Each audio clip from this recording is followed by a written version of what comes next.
Okay. Happy day 105. Yes. That's all I got. Me too. Sundays are the worst. They are. There's not really like a church that we found that we want to go to. Like some of the local churches, they're just really, service is really long and It's like 3 hours or plus. I'm like, yeah, good, thanks. plus then we're like paying people to drive us around and we're kind of on a budget on that. So Yeah, I think Sundays are like definitely a day of rest for us and lethargic. yeah, but like the Tropicana, like they got music out there. There's a lot of people. I mean, we could have gone out there too and like enjoyed the pool and the beach today, but I don't want to talk to people, It's good, like, especially happy people. kind of our schedule when we visit our kids in the orphanage. We have a day off the next day and kind of recover. But this is the second day since we've been, so it's kind of like bleh.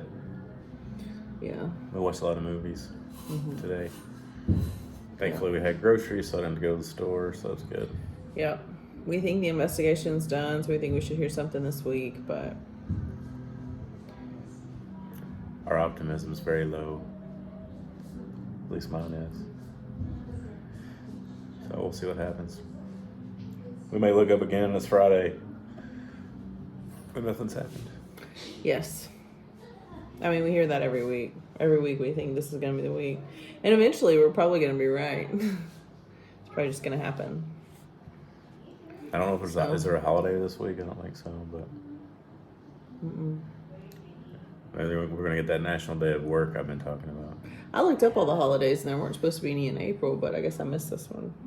This one wasn't on like their 9. Yeah, it's like it's in their law that they're supposed to observe that day, but Nice. Cool. to me it seems like they could just do that on Easter. I think I texted all my people that I text with that I'm just like insanely bored today. Oh yeah, me too. I'm all over it. Just sitting there. Carrie's gonna come visit us tomorrow. That will help. Like literally, there's only so much solitaire you can play on your phone. Yeah, and the internet's kind of spotty. It kind of keeps coming and going. Yeah. So I just don't feel good. Like physically, my body is like not a fan of the food here anymore. Or I'm just emotionally just so defeated that it doesn't really matter what I eat. I'm just gonna feel bad. You know, we talked about all the foods we don't see. You know, one thing I have not seen is like they don't eat salad stuff really. There's no salad. There's probably no way to keep it fresh. No. So Yeah. we didn't get any new day sales today. We got several yesterday, but none today. So keep that in the back of your minds too for your Mother's Day shopping. Sunday's usually not a big online shopping day, but it's nice to help with the kids with that. And I hope we'll see Monday tomorrow if it's up and running yet. I doubt it is because it seems like everything takes a week here to do. Like one thing takes a week. That's what Carrie and I were talking about that. Every task takes a week, not a day. So Ridiculous. which I get. I mean, I figured the installation would take a couple days, but we're into day 4 or 5. So Same. I can't keep up. I don't know what's up and what's down. but we're making a lasting difference for these kids with our spare time and with our contacts with you guys, the people that watch our videos and the people that support us. We appreciate it. I wish we had something funny. I don't have anything funny. I went to the restaurant to order some hummus. Jeremy really was craving some hummus. And Their hummus is good here. It's really good, yeah. And I put cucumbers and tomato and olive on. It's really good. And hummus on the tortilla. I don't eat cucumbers. I eat tomatoes in my eggs. But when I went out, there was a lot of people out, and they're just all like looking at me. I'm like, yeah, that's right, I belong here. But it was hard for me to find a waitress to. It's good for them. To nail down. I was kind of Glad stood their around. business is booming. Just kind of stood around like, maybe we'll go to another area. Maybe. And finally, Yeah. I saw the lady that brought the food. Like she's always so friendly and smiley. So I was like, hey, can you help Yeah. me? Hmm. I need some hummus. Yeah.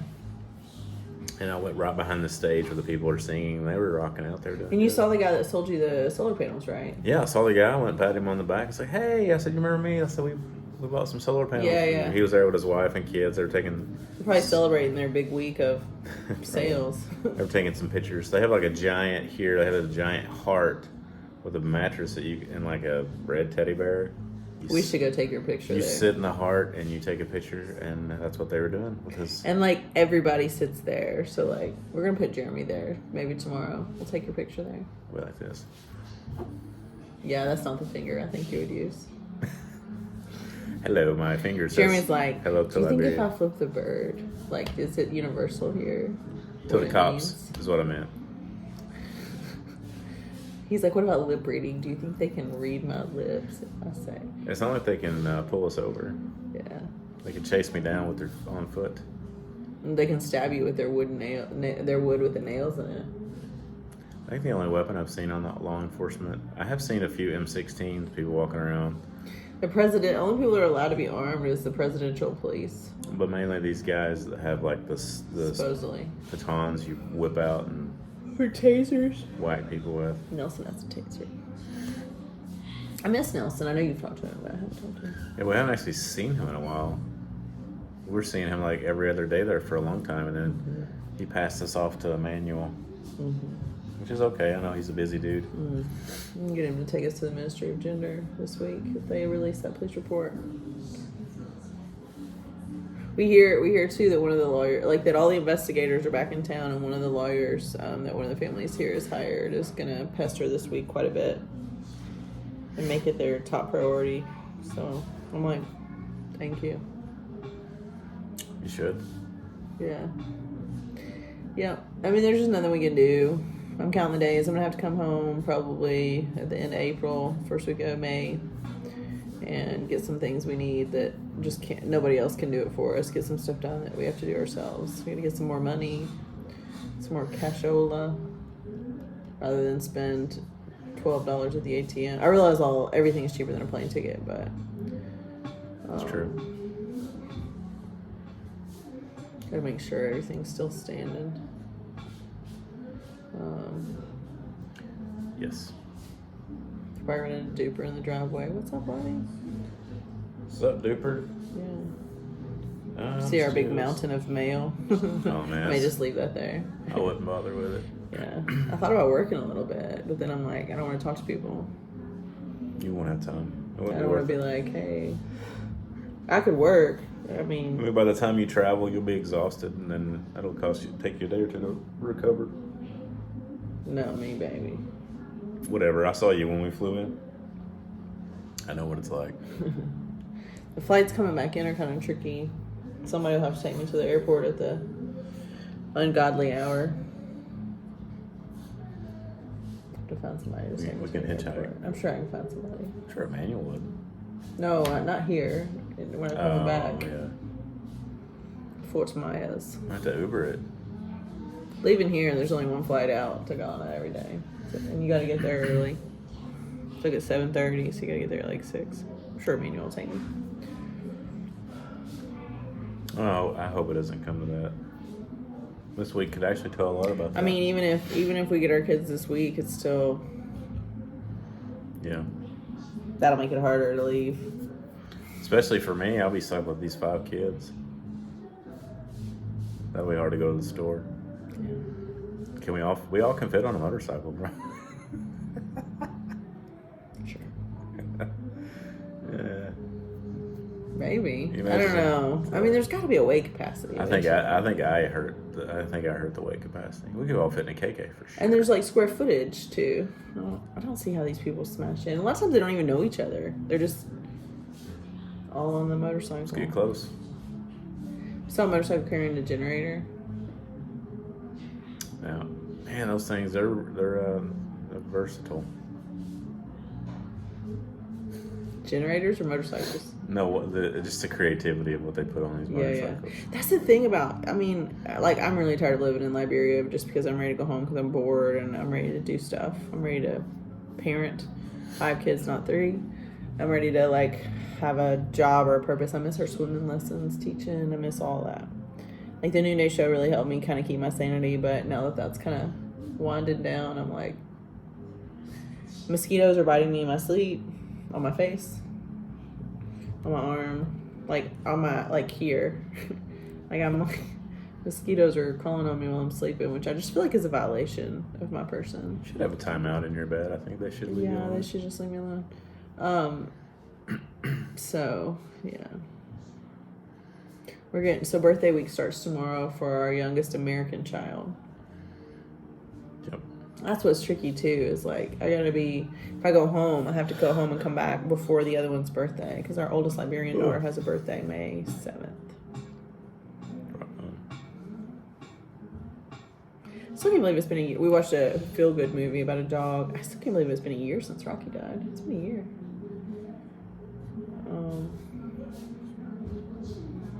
I miss Zeke. Not as much as I miss Rocky, though. Sadly. Rocky was our old black lab that died. People don't really, like, take care of their pets here the way we take care of our pets at home. No, they're just, it's interesting. They kind of just hope they make it. I mean, they have chickens, I think, that they probably protect more than their pets and animals. But most of them have pets for a purpose, like guard dogs and stuff. But, yeah, it's not something that they just, like, give affection to.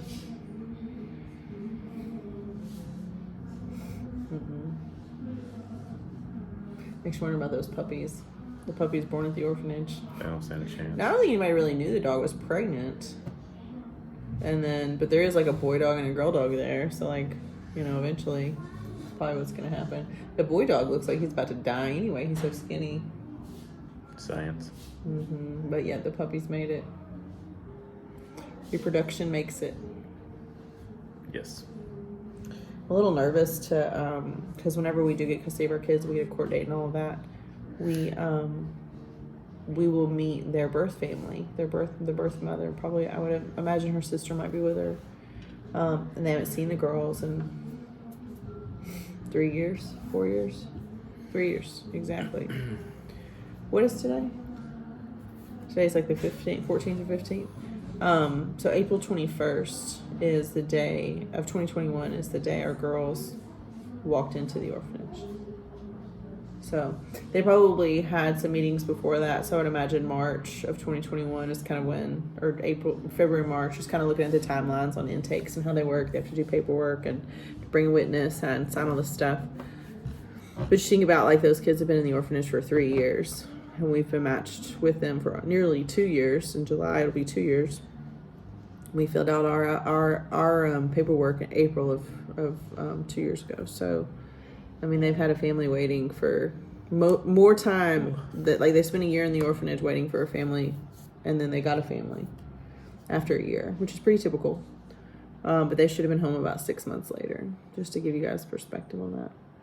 So if you want to, I put in the description of this video and all of our videos here on out, if you want to give like a tax deductible donation directly to the orphanage, you can. If you want to give a tax deductible donation to our travel expenses, you can. If you want to buy Noonday, you can. Because every little bit helps, makes a big difference in the long run. Because otherwise, if people don't support this program that normally wouldn't, then it will not make it, in my opinion. Because it's tapped out. It takes a lot of money and donations to keep these programs going to begin with. And it's tapped out. So we're going to have a new source. And maybe, that's the one thing that, like, I look back and I think maybe like 5 years from now, we'll look back on this time and think, had we not gone, that program would have not survived, because there's just too many fires to put out and not enough support for the Liberians, for the people in country. Like, the nannies needed more support, the director needed more support, the orphanage agency director in Tennessee needed more support. Like, more grown-ups needed to come here and say the same thing to, like, maybe if I look back, then the 60 days will have been a lot more meaningful for me. Because sometimes I feel like maybe we're wasting resources that we shouldn't be wasting. But then, like, I spend a day at that orphanage and I think, hanging out with those kids and talking to you guys on these YouTube videos gives a new meaning for speak for those who cannot speak for themselves. It just brings a new meaning. I don't think I've ever felt more humbled to stand in that gap of being the voice for these kids, especially the unmatched kids. Like, there's a sibling group. There's a little girl. She looks so much like our youngest Liberian daughter, and they do their hair. They choose similar hairstyles too. I look at them and I'm like, man. Like, I took a double take all the time. Like, I'm like, that's not my kid, but she looks just like her. I actually figured out she has a sibling that's like, all these kids have birth certificates, right? But just to give you an idea of like their insight. So the little girl is probably the same. She's probably 6. She doesn't really know her age, I don't think. But I mean, she's told me 6 because that's what other people have said about her size. But her brother, I think he's older. He might be younger. It's hard to say. And he's very shy. And I asked him, I'm like, buddy, how old are you? And he's like, I don't know. And I'm like, does he understand what I'm asking? And I asked my Liberian daughter, I was like, does he know what I'm asking? Like, you're 7. How old is he? And she looked at him and asked him again, like, what I asked exactly. And he's like, I don't know. And she's like, he doesn't know. And, like, I'm sure there's a birth certificate somewhere. And I'm sure the ballpark of it is accurate. And that's not my job to figure out. And I've not seen his case history report. I don't know the conditions. But if you think 54% of the people here are completely illiterate, then filling out a birth certificate form, even if you do know the day they're born, like in the U.S., everybody has a birth certificate. Even if you're born at home, you have a birth certificate, but you have to fill out that form. So you think about 54% can't read and write. So, like, why would they write it down? Yep. And to me, it is such a betrayal on a kid. Because, I mean, there's nothing more personal than your name. And the next thing is the next thing that's the most personal about you is your birthday. And so it's just hard, it's just hard for me. So I'm looking at him, and they're an unmatched sibling group. And they're like, I don't know, first, second grade-ish. I don't really know. Very sweet kids. One of them is super shy. One of them is super outgoing, but very good kids. And I don't know who's going to get matched with them, if anybody. But, like, I need someone to know this kid well enough that they're his parents, that they know how old he is or how old he should be. And they celebrate his birthday every year. And there's no doubt how important he is. And that he never has to have another conversation with a grown-up that says, how old are you? And he doesn't know. I remember the first kid that I ever met that didn't know their birthday was in Honduras. We were doing mission work, and this little girl had terrible lice. And we just didn't want him to shave her head. And one of the younger, I was probably like, I don't know, I was probably junior, senior in college. I've been on this trip a few times. And there was a freshman that had not been. This was like her first exposure to this kind of poverty, very similar to here. And little girl was so beautiful, and she had come into an orphanage, and she'd only been there for a couple weeks, and so they hadn't shaved her head yet. And a lot of times, like in Honduras and some of these other countries, like, they don't, like, to control lice, they don't have a choice. Like, they don't have a choice. But you can treat it, So she was just bound and determined to treat this little girl's lice. And I didn't have the heart to tell her then that, like, in 2 weeks, they're probably just going to have to shave her head anyway, because she's going to get it again. Because it's harder to treat them. Even the little girls in the orphanage in Honduras, they'll get their head shaved. Lice doesn't seem to be as big of an issue here. I don't know if it's because they don't sleep on sheets. They have sheets at our orphanage, but I'm not sure why it's not as big of an issue here. Maybe the product that they use eventually gets it out, but I just remember spending like an hour or two, like, treating this 5-year-old in Honduras. And when we were talking to her, the freshman that was with me, she spoke Spanish. She was like a Spanish major, so she spoke Spanish. She was asking the little girl how old she was, and she was like, I don't know. And she was like, well, when was your birthday? When was your birthday party? And she didn't have any idea what that was. And this girl was probably 5. And the little girl was. But she was happy that we were just talking to her and combing her hair and picking out lice, which is gross. And there's actually a picture. I have a picture of, somebody took my picture while I was doing it. Because it was one of those things, like, I was like, I mean, they're going to shave her head anyway. But my colleague was so emotionally distraught about just wanting this one kid to have hair. And, like, that's the kind of parent that these kids need, is that I'm not going to let anybody shave your head because that's your dignity, even if you don't know how old you are, a little 5-year-old child. But this little girl had never had a birthday party. At the orphanage, they do birthday parties for the kids. They do a big thing of popcorn and fruit. If they can make a cake, they do. And they celebrate their birthdays at the children's home. But that doesn't mean that birthday is accurate or that the age is accurate. Because a lot of times they don't know. And if the parents say that they're a certain age, that's just what it is. They go file a birth certificate and that's the age that gets slapped on them. And like the inaccuracy of that just breaks my heart. But yeah, so maybe we were supposed to be here just to give this program more advertising and more life. And maybe the parents of that sibling group is watching right now. And maybe they will pursue them because they heard their story here. Maybe. At least that's probably going to keep me from screaming and crying today. But I don't know. Yes. Another day in the books. Tomorrow's Monday. Let's go. Let's go, people. Yeah, Monday always brings a lot of hope with it. And then by Thursday, we're pretty depressed again. Because Friday's usually a holiday. Yes. I gotta listen to Anna's voice message because I didn't listen to it. But she said that she listened to our video yesterday, and she said we can come over. She's excited about us coming over. Good. Just go have sandwiches at Anna's house. It seems so far away right now. Man, sandwiches and sweet tea. She also offered me a hug whenever I do have to come home.